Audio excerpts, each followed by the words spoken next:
Off we go with another evolution hour. Clickety-clack. Analog devices. Don't forget our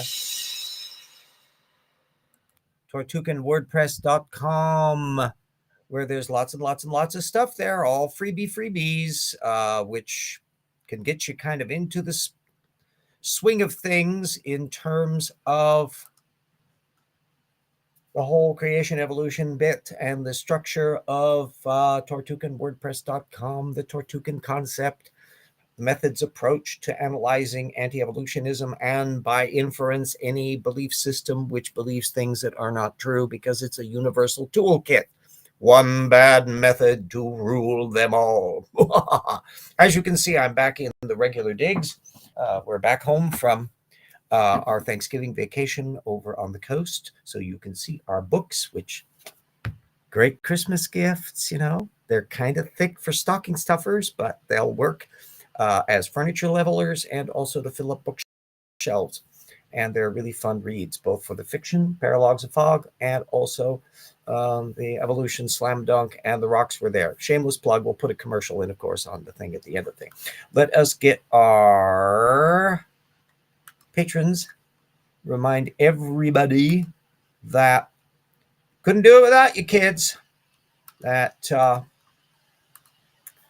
it's very much on my mind how you're sticking with me, our colleagues and researchers and assistant researchers and friends, all these little categories that are kind of arbitrary, but they're related to, the operating level of what people can deal with. As little as a buck. The sky's the limits up above, but always pay attention to the needs of your own finances. I do not want anybody to put themselves into arrears or troubles. And in fact, occasionally that I've had people move to the legacy patron thing because circumstances changed and they couldn't continue supporting the channel. So that's the way things go.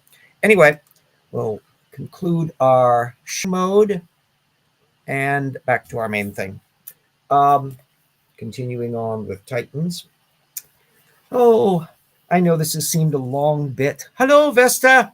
I know this has seemed a long bit plowing through this speciation chapter in there, which was effectively just a giant retread of creationist talking points. But buried down in the little fiddly bits is some actual information which is not necessarily on the scope of the creationists.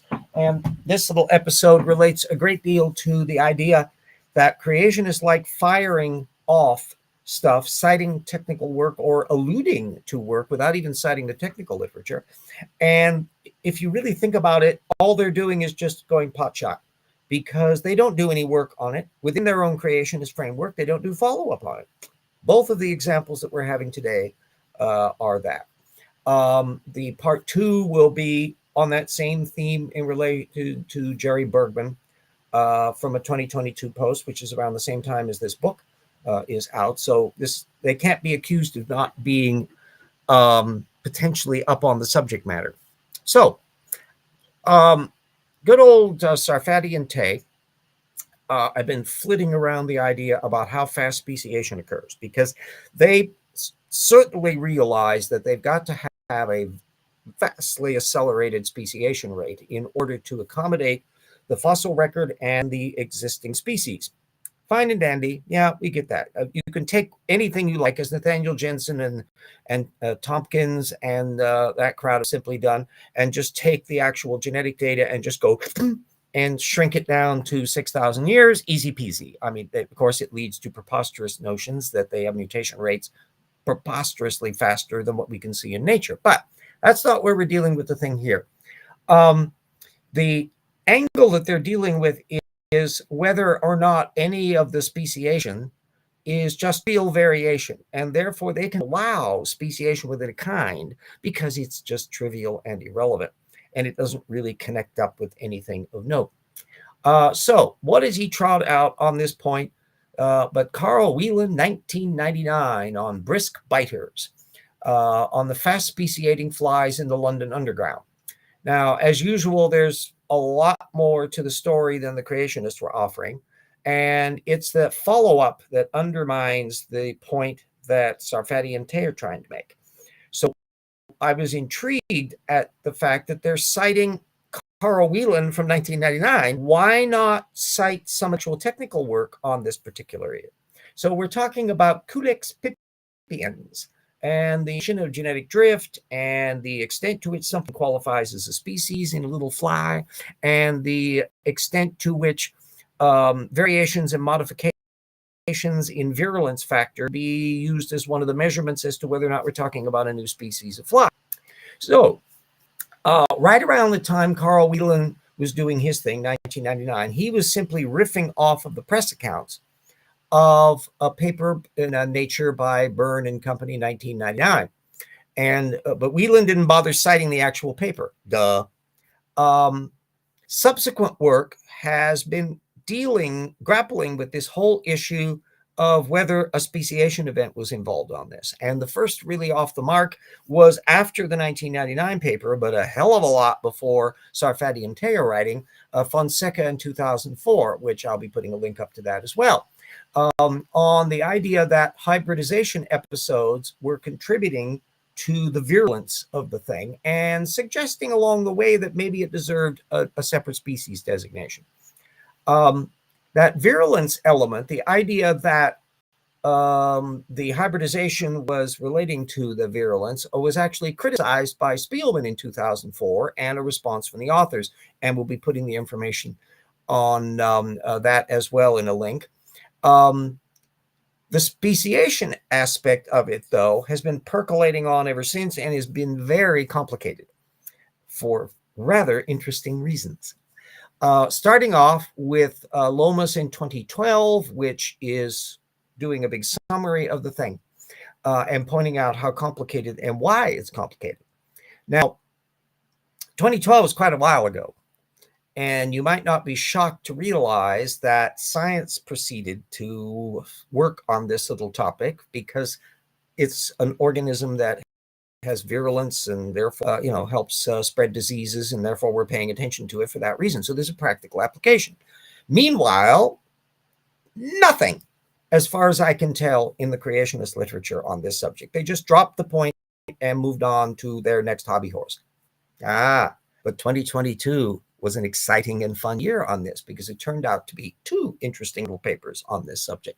One was a review by Ardima, which involved Fonseca. Remember the guy from the 2004 paper. So this is connecting up with teams of researchers continuing to do work over long periods of time, which is what like the science thing is, as opposed to the hit and run approach of the creationists.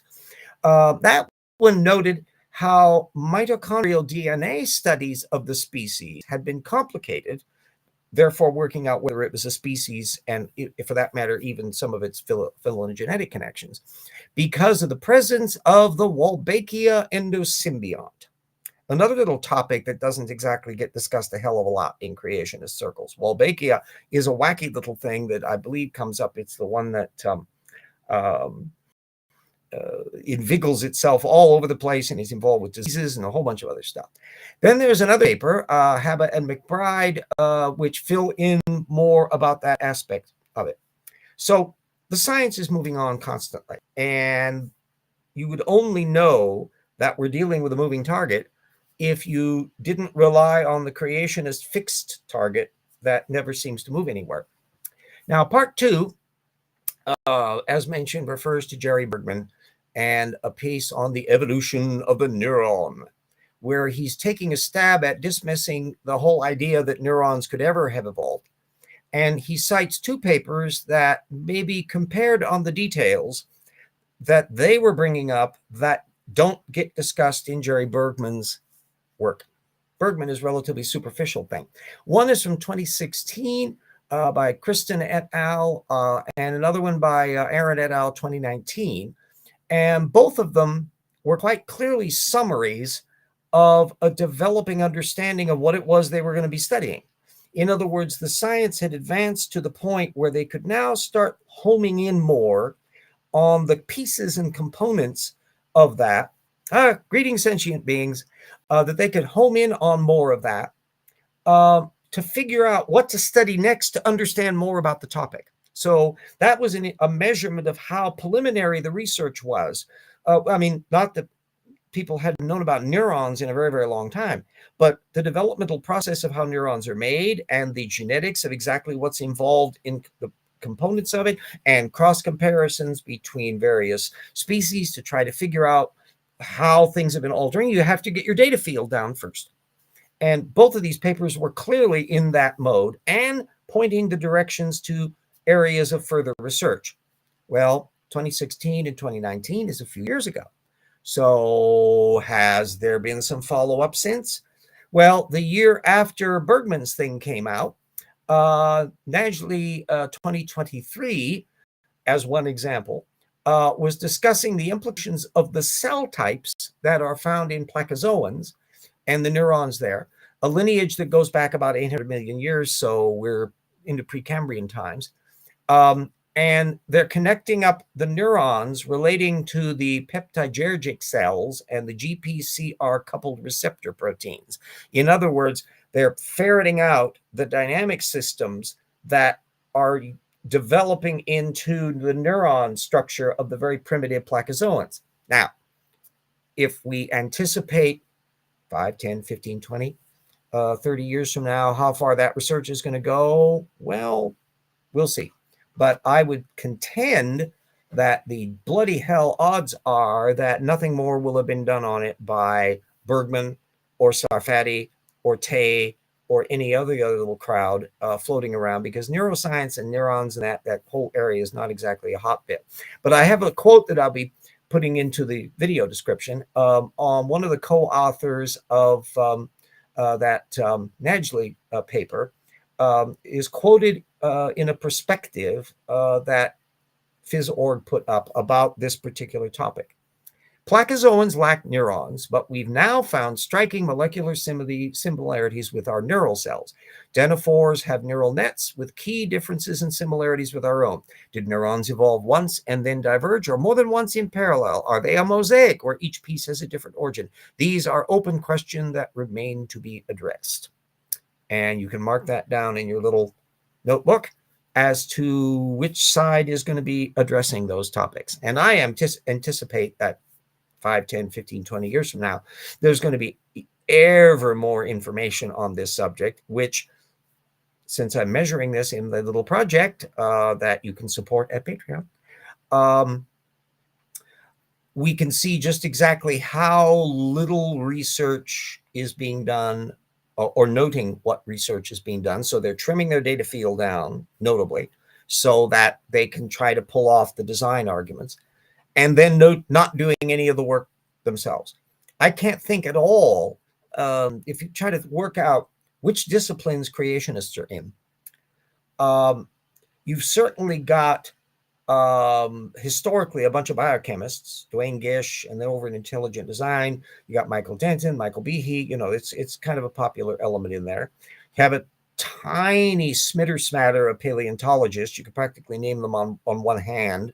Gunter Beckley, and then you got Kurt Wise and Marcus Ross, and that kind of fiddles the field there.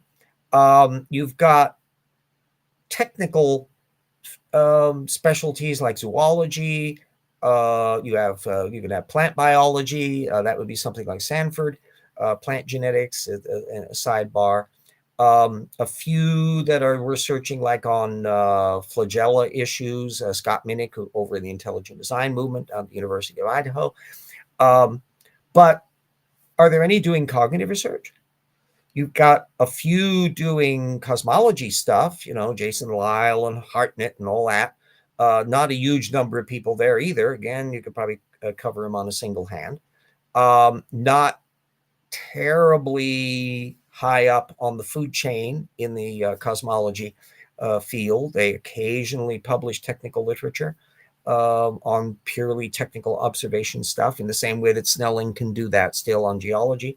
You got a handful of geologists, but it's all peripheral and sidebar. If somebody ever wanted to construct like a Venn diagram of which disciplines people are in and how peripheral are they to those disciplines, you're going to find a relatively small number of blobs on this field, and a great many out on the rim, but not in the center.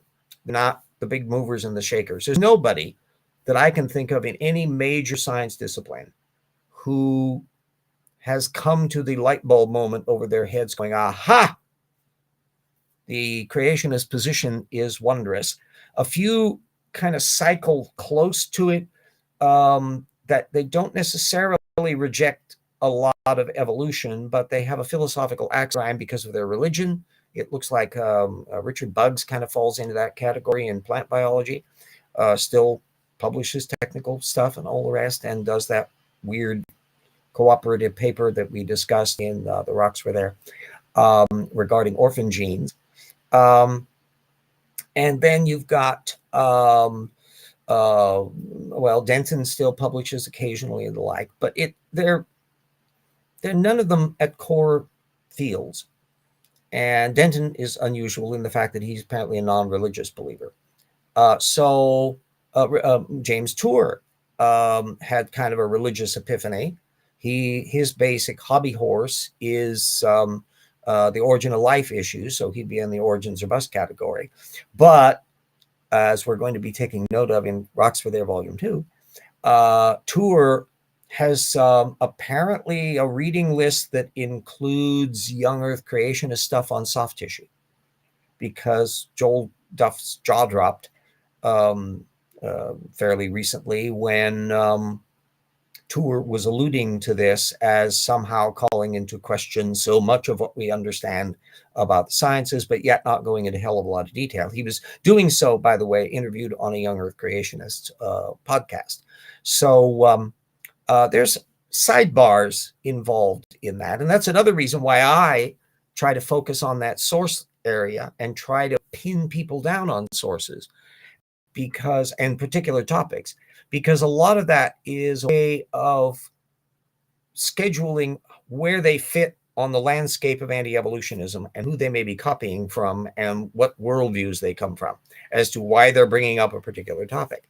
So there's clearly stuff going on in Tour's head that he's not being directly forthcoming about in the various debates that he's done. I still got to see the one that Tour did with Cronin just recently. Of course, I discussed previously the dumpster fire debate with Farina, where everybody was acting like jerks on that, and it produced way less light than it should. But seeing what kind of sources or topics people bring up, if it's extreme enough, it can be like a shoe drop. So this bit with Tour is like a shoe drop, where you're going, whoa, okay. I remember one from Bill Dembski that he is kind of a closet old Earth creationist. He's very, very vague about the subject, doesn't really go into it much. But one of the sources he drew on one of the early books, I think 2001, 2002, somewhere around in there, as the summary of the creationist position, was from a thing on the creationist position on UFOs by Clifford Wilson, and I can't remember the co-author right off the bat, which is a really weirdly obscure work to be using as an exemplar of what the creationist world is, because Wilson isn't even in the higher echelon. Why not Henry Morris? Why not Dwayne Gish? Why not Gary Parker to represent classical young Earth creationism, which suggests that Dembski had read this book. You find out all of these little sidebars on stuff. So paying attention to what people's positions are and what sources they use and what topics they can address is a useful way to kind of probe where they are on things. And the inability of them to discuss a topic is another measure where you can realize, my God, this person doesn't know diddly squat about the subject that they're talking about. Even within the creationist field, they're unaware of the material. And you can do that by asking questions rather than simply riffing off of the position statements that they do. Because some of these people I just had the past couple of days of bumping into a variety of stuff on debates involving, and people on Twitter continue to be this way, of just vacuously superficial time wasters. They may have a little website. There's one guy that I was interacting with who is always wanting to debate evolution, or atheists. He's framing it as just an atheist versus creationism format. He's got a little website that's really superficial, no sources. It's just basically position statements that he makes on stuff, and no context of stuff, except some of the topics clearly place him as a young Earth creationist. He's saying how the evidence of geology or radiometric dating proves a young Earth, blah, blah, blah. Not any sources involved. He's just simply repeating the material. So his bumping into evolution defenders to engage them on the debate, and they will run away from debating. No, but we would like to find out stuff. And it was like nailing Jello to a wall to find out what this person's opinion was. I wanted to find out when he thought the flood was. That would locate him very precisely. Jackson and I are going to have a delicious little list of the range of dates that are put forward by young Earth creationists for when the flood took place. And the vast majority of them are riffing off of the biblical sources exclusively. A few sidebar people that kind of veer around, drag in some cosmological and comet orbits and a few other little sidebars like that. They tend not to be terribly popular in the creations. Don Patton is another one that I was just putting into the listing on it. But this guy was specific in specifying the semi-tentative date for the second coming of Christ. So put this down in your calendars. It's in August of 2028. I think the 13th of August, something like that, which is how he arrived at that calculation. He does not indicate in any great detail whatsoever. So, he's probably riffing around something with Daniel, the book of Daniel. Anyway, mark that down on your little calendar. We'll be either at the tail end of the Biden second term as president, or the second term and the end of the democracy entirely of Donald Trump. I don't know which one those might be, what might happen. Or maybe Yellowstone will explode, or the Cascadia fault can go, or a errant asteroid slam into us. Who knows what will happen. But August 2028, that's what we got going. So those sorts of people, when you try to probe what their position is, let alone what sources they are, they're operating at the vague, combative Poe level. And anybody that's interacted in social media with these people, after a while, you're in this ping pong match where nothing is discussed. Those are the ones that typically, if I probe them enough to where I can find out what I can and discover that they really don't have an idea of their own positions. So talking about therapsids or anything like that would be a complete waste of time, because they don't know diddly squat about it. They're too far down on the food chain to be able to pay attention to that. Those typically I mute, because nothing's going to happen on it. I kind of get away with that. I don't block them, because other people typically will be in the feed and they'll be jousting with the person, often for days and days. And I can kind of poke in every once in a while and unmute the person to find out what blather they were talking about. And if I put in a blurb occasionally and says, if by some miracle this person actually starts becoming useful and useful information is being released, please let me know. That has yet to happen. So with that sort, you're never going to get it. And they're utter time wasters. The ones that I'm interested in at the next level up are the more precise parasitical source addicts. These are the ones that are riffing off of their authority source and trying to discuss specific information with you. And that can become really fun to see how high up on the detail scale they want to go. These are the sorts of people that are riffing off of Kent Hovind videos. They're riffing off of some stuff they've seen on websites. They may be riffing off of books they read a long time ago, or maybe stuff that they heard in church. It can be any number of kind of ranges on this stuff, but they're trying to be kind of specific.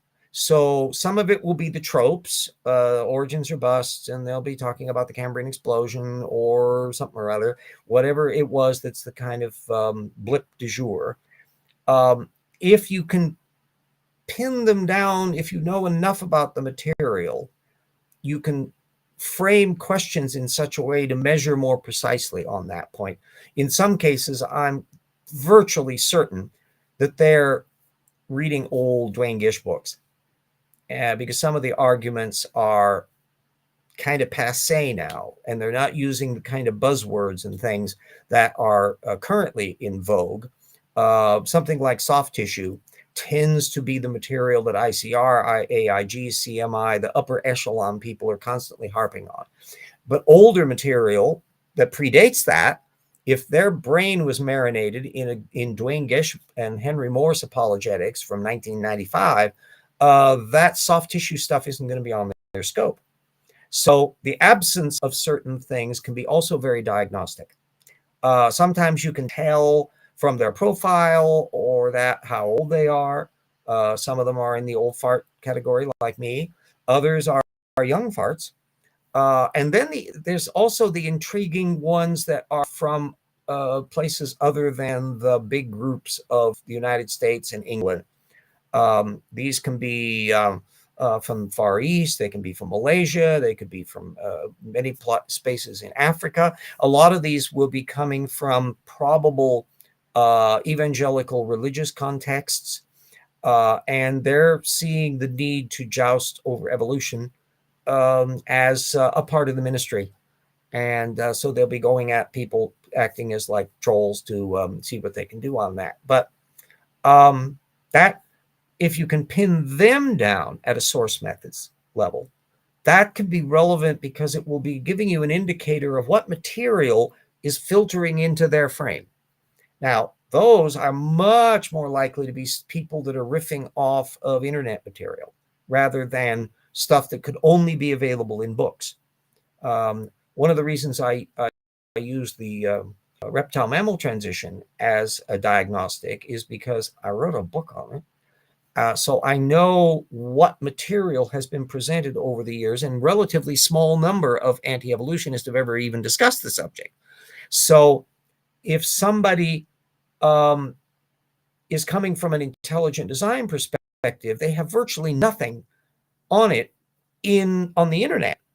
It's all stuff that's been dribbled out in Philip Johnson books and occasionally in some stuff Stephen Meyer and that is done. Casey Luskin is about the only little brief excerpt where he's riffing off of Steve Meyer's Explore Evolution book from 2008. And that's it. And certainly not very detailed. Others will be riffing off of old Duane Gish material, but none of that's available online. Virtually none. There's only one article that he did that was actually available online. And then you've got the newcomers like McLean, the young Earth creationist, who explicitly did a video criticizing my book, where he conveniently neglects to discuss an awful lot of the smoking gun information, including the probanognathans. So I wasn't terribly thrown off by that episode. But he at least has potential PhD level understanding of things, and writes some stuff on the creationist view of paleontology. It's been, I think he's in some of the stuff in the Journal of Creation. I'd have to look up my reference list in that to see what's going on. But anyway, virtually all of these people have something in common: is they are not fact claimants in the field. They are the secondary parasite crowd. Another detail, so the full head up people don't interact a hell of a lot on the subject. A lot of them don't get involved in the lecturing field. As I discovered from CMI and ICR, their traveling roadshow creationism bits tend to be done by lower echelon people like Little or Gillis from CMI, who can deal with that stuff and do it low budget. They're heavy guns. They're big PhDs that are writing up at the upper level. A lot of them are rather geriatric. Quite a bit of them are my age or older, so it's very possible they don't travel well. You can't even FedEx them. So they leave it to that bunch. And so Riddle at least did enough of his homework that he could be fairly agile, at least in his heyday.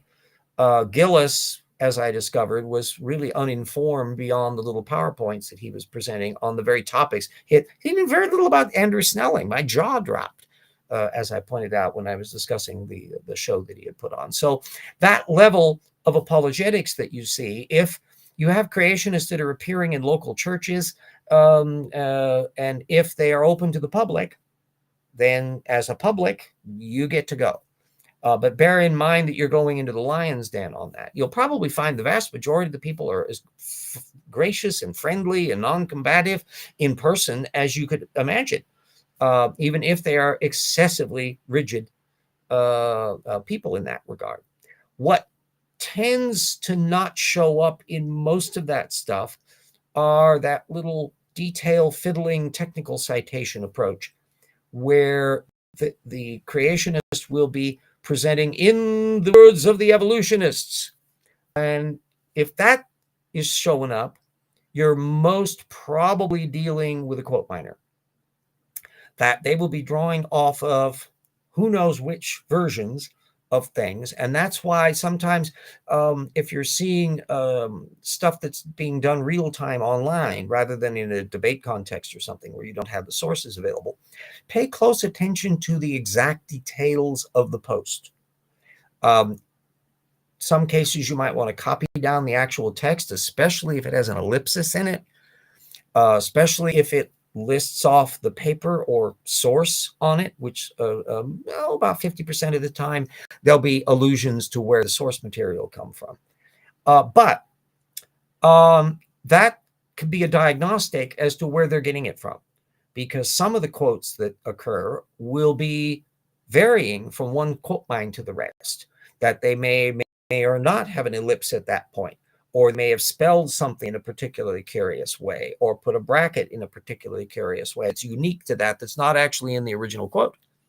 And also the citation can be extremely significant because of how it's listed. Is it listed by volume number or date or page numbers or full title, or how is it done? Because that can help clarify where they're getting it from a quote mine, because that information will be embedded in these people are very slavish when it comes to copying information. So odds are they will have copied it exactly the way it's worded in the quote mine. And that can be a diagnostic tool for finding out where they're getting it from. That's how I identified that Kent Hovind had cribbed a big chunk of one of his bird evolution things from Harun Yahya, because of the detailed material in it that established that the entire stretch was copied verbatim off of the Harun Yahya posts. And so those little sidebar details are moving underneath the content level. Now you can then also analyze the content level. And if you're dealing with it in a debate context, ideally you want to be able to respond with the context and explain why what the person has just done is a pile of dingo's kidneys. The more preparation you do on that, and the more familiarity you are, so that you can catch the repeat tropes on the fly, the better. That's why a terrible thing, if you're going to be criticizing creationists, you got to read a lot of creationists. It will be boring, but it will be worthwhile. And especially if you are planning on debating a particular creationist, oh, for heaven's sakes, check out what they have done previously.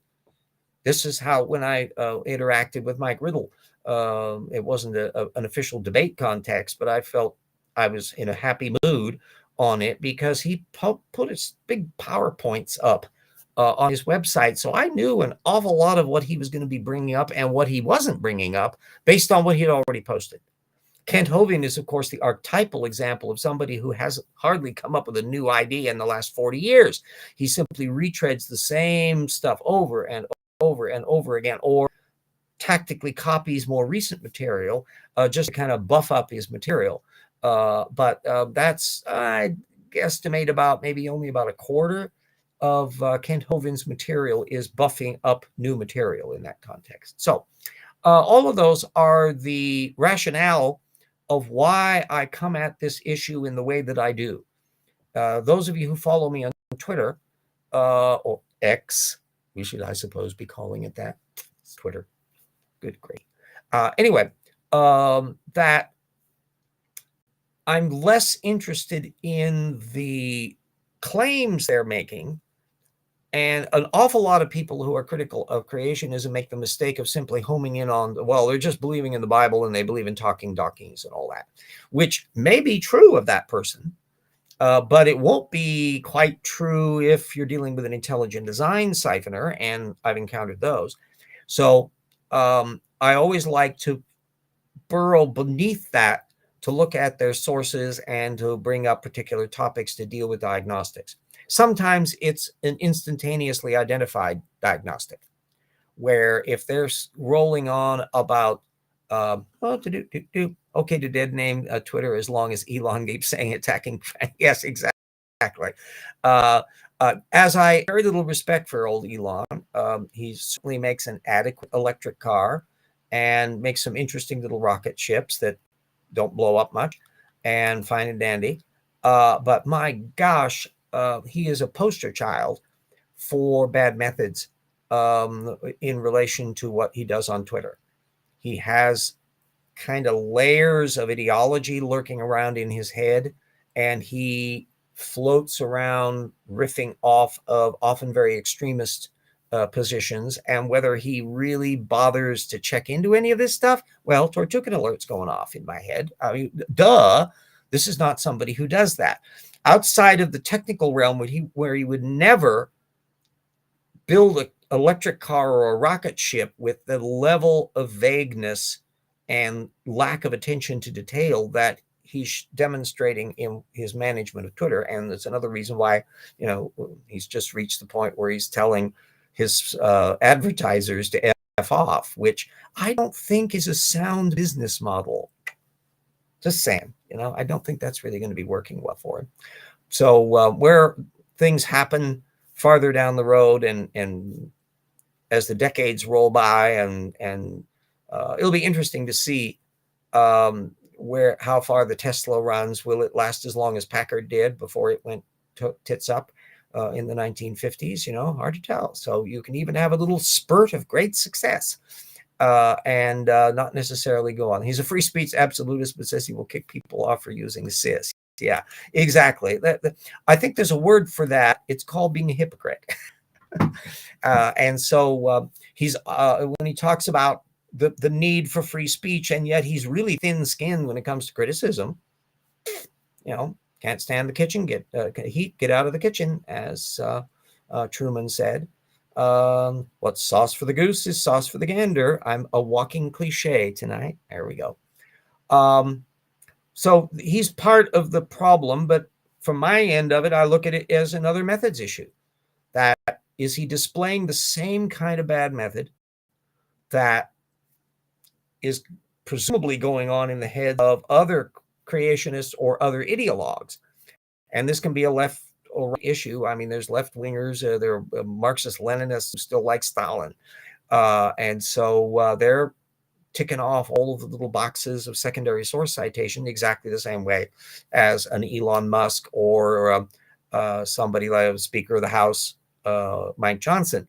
I think the fact that it's been alluded to about how Johnson is a young earth creationist, but not nearly as discussed. There obviously a lot of the stuff pays attention to the fact that he orbits the Christian nationalist subculture. And of course, he's got, whether or not he's like a repressed homosexual and he's got problems with the homophobia issue from that, kind of a reparative therapy guy back in the past, and apparently hasn't really given all that up.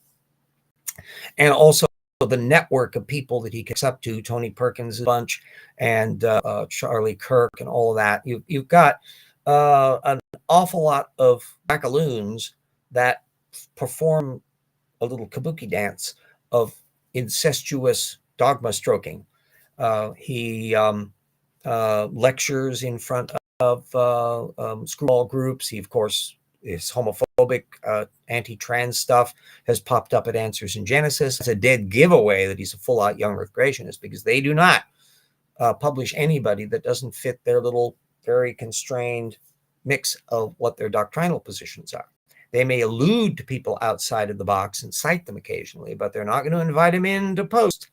And so if you want to look at the kind of damage that having a creationist in a position of power can do, look at the Speaker of the House. We'll see whether or not he's still there in another year or not.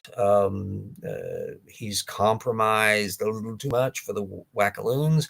And of course, we're now running into the interesting mode where they got to have the special election to replace George Santos, somebody who's giving pathological screwball liars a bad name. And so things are going to be in flux, and this and next year are going to be very interesting to see. What we definitely want to not see is low voter turnout among progressives and people who recognize that Donald Trump and his ilk are a threat to the republic. And so we don't want him to squeak in again through any maneuvers in the electoral college, which is why in like Michigan, where a lot of progressive pro-Palestinians are grumping all up down over Biden's actions regarding Israel and Palestine in the Gaza affair. And I go, do you really want to have a much worse circumstance if Trump wins? Get real, kids. So we're living in interesting times. And, you know, anybody who thought that we had just a phew and we can relax after the 2020 election, nope, we still got to go. Yes, that's young people are an important factor. Demographically, a lot of the screwball viewpoints, there are certainly young Trumpistas, sad people. They wear nice, neat suits and all that. They look really, really sweet. But how much of a minority that is, and it can be in a variety of swing circumstances. Of course, if somebody's only 16 years old, I was just thinking earlier today about the fact that Barron Trump is apparently 17 years old, which will presumably make him 18 years old next year. So maybe he'll be able to vote in the 2024 election. Wouldn't it be hilarious if he voted for Biden? Oh, well, we'll see about that one. At least one of the Trump sons didn't vote in 2020. He apparently forgot to actually vote. So bloop, bloop. What numbnuts is? It's strange. If Trump does not become emperor in 2025, there's an interesting little sidebar that somewhere down the road, maybe, if administrations change in Florida, he might be held to account for the fact that, technically speaking, he's violated his bloody lease there at Mar-a-Lago by treating it as a residence. As far as I've heard from the background research on this, he can't do that, and yet they're letting him do it. So what might be interesting is if a way down the road, they decide to take him at the thing, okay, you're living there as a residence, you don't get the tax breaks, so you have to pay it all that back. And with all of the various financial things that are popping along down the road, if that helps contribute to his ultimate and permanent final number 7 bankruptcy, I'm okay with that. So anyway, there I've covered quite a few little sidebars in there. Anybody got any questions, Purple, and in the peanut gallery? If not, then I think we can probably call it up a little night on a little Sunday. The weather's been going up and down and in and out. Some people have terrible, crappy weather. We're not too bad here. I come back from Seattle kind of early because There was a big storm system moving in, and I'm glad I did, because it was nice driving on Thursday and would have been icky if I tried to go back Friday or Saturday, which was my original plan. And I'll have to do the same little shtick in a couple of weeks when I'm uh, going back over to the coast for Christmas holidays and through presumably to the New Year. So you'll be seeing a different room there behind me for a little few weeks. But the laptop seems to work pretty nicely on the new connections and all that. So there it goes. Where's our snow? It's December in Minnesota, and I can still see grass. Wow, that is something. Yeah. Well, the one thing and of course, it's an La Nina year, or whatever that variant is, that uh, produces in the Pacific Northwest a slightly warmer and more rainy kind of an environment typically. But the main thing is all of this increased temperature out in the oceans is just making that jet stream wiggle all over the place. And so you get these things where cold Arctic air is pushed into the wrong spot and warm air is being pushed up into other little areas. And so these things are becoming increasingly chaotic to the point of where the the short-term predictability of them is getting a little bit awkwarder to deal with. So storm systems, to try to channel exactly how they're going to be going, things can just pop out of nowhere and the like. So maybe you'll have snow somewhere else.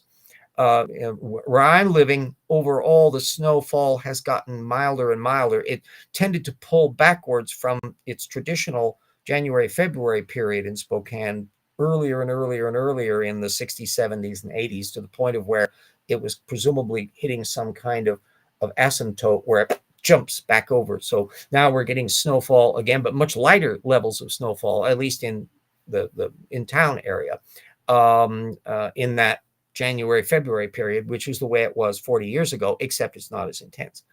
Which, as an old fart without a electric snow shoveler, which as batteries drop, I'm eventually going to want one of those. When I'm 80 or 90, I'll definitely want to have something I can just turn it on and go and handle it. By that time, they should be inexpensive enough. They're just coming down in price. I've got $750 range, something like that, or the workable ones, which is a little more expensive than I need. But there was a similar curve on electric lawnmowers that came down, and I have one of those, which is so much nicer than the old style. Anyway, so yes, one of the few advantages in an apartment, I don't have to shovel the walk. Yeah, I do love being in the house because I've got a lot of stuff and a lot of notes, and I can lay things all over the place and not have to worry about stuff. And if I feel like banging a picture up on the wall, I don't have to call a landlord about it and all that. So, and I own it. I don't have a mortgage payment on it. So it's just the operating expenses and that, which our friends at the Patreon help make the monthly expenses so much nicer to deal with. So shameless plug time. And speaking of shameless plug time, yes, I should set up my for their advert. And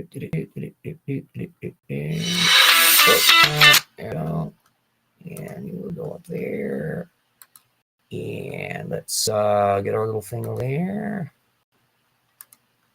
Voila. Okay, let us see what we are seeing here. There we go. Let's try to go full screen on this little back, see what we're doing. Okay.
Okie doke.